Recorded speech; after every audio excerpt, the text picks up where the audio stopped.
why did I do this? Why did I come back? There was a reason I left, you know? And I'm looking at myself thinking, how did this happen? Why did you do this again? Now you got to go through this whole shit all over again to get out. When Don Jason left Scientology, he knew how the church would come after him. Comb the airports, bus stations, and hotels, track his credit cards, scour personnel files for clues. As church staffers in Clearwater fanned out to their posts one morning in 1996, Jason took to the back roads. Within days, he had set up a low-profile life in Atlanta. Within weeks, the threat of losing family connections brought him back to the church. He sought to make amends and follow the church's procedure for leaving. He reached out to Marty Rathbun for help. He came back and we did some sec checking and began the process and discussed it with Miscavige, and he said, I want the guy on the ship. Because if you go to the ship, it's the most secure place in the world because you turn your passport into the port captain. So even if you hop the ship in port, you can't get out of the country without a passport. Jason was the chief officer at the Flag Land Base in Clearwater, a top manager inside the church and a potential threat on the outside. Aboard Scientology's cruise ship, the Freewinds, Jason says he was under constant surveillance and not permitted to leave. For a time, his room was locked. He was assigned to a program of heavy manual labor. Jason soon decided he wanted no part of the regimen. He insisted on leaving the ship. The staff's answer? Do the program. What I decided to do at that time was kind of go along with it. I'll go along with the program, I'll pretend I'm cooperating, and I'm going to figure out how to get off this ship. The more I looked at that houser, I thought that actually is probably going to be my easiest way.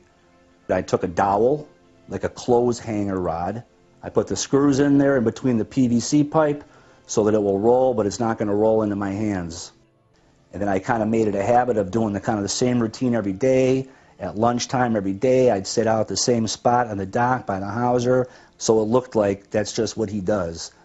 I picked my moment. I had the day. I brought that tool. I kind of had it in my shorts, kind of down the side. And I did lunch like I had always done. We got to the island that I had planned to do it, and I was sitting up there in a position to go quickly over. And once it was time, I waited for the timing of the hauser to where I wanted it. And then when I jumped over, I kind of got on the line with my legs over on each side. I had my arms. Then when I had one arm hooked, I pulled that rolling pin apparatus that I had made out, put it over like this, hooked it with my arm, dropped it down, and then went on down the line. And as I was going down that hauser, you know, like clockwork, here they come. I could see them coming down, or I could see them out of my corner of my right eye. Here comes security, 3 of them. So I went up and said, okay, I knew this was going to happen. This was planned for. But I was making good speed, got down to the bottom. The last maybe 4 or 5 feet, I had to kind of crawl up that thing, get on the dock, pull myself up, get up to the cab, and I open up the door and start trying to talk to the guy, and they kind of catch me at that point, because that's a couple seconds, they catch up. They're trying to kind of keep me from not going into the cab. They're kind of blocking me from going to the cab. They're arguing with me. I'm saying I'm going. I'm talking to the cab drivers. They're in an airport. Take me to an airport. They're telling them I shouldn't leave. I can't leave.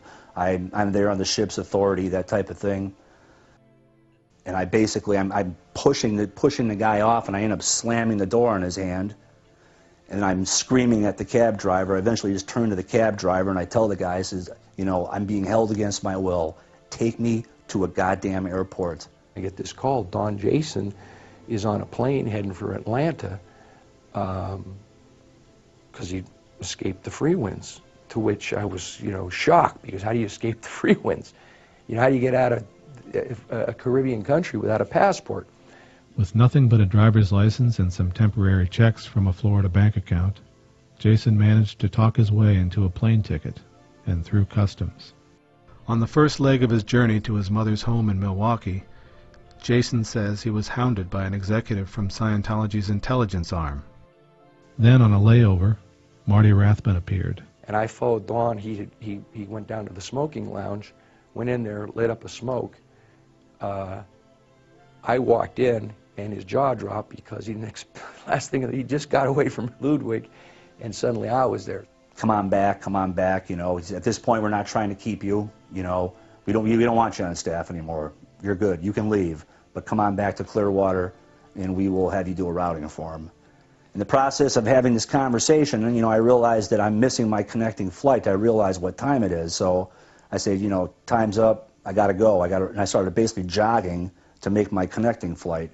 Marty was following me down there with me, kind of stride for stride. I give him my boarding pass, I get on the plane, and then at the last minute he's like, Dave wants to talk to you. Dave wants to talk to you. He says, well, I don't want to talk to him. Turns around, heads up the airway to the plane. And again, Don thinks this is the end of it, right? Well, 5 minutes later, I get on the plane, and Don's like 3/4 of the way back in the plane, and he's looking at some in-flight magazine. He puts his head up, and he sees me coming down the thing, and I get the second jaw drop. You know, he's like, you know, it's like the Terminator. The guy just keeps coming, you know. Rathbun went to Milwaukee.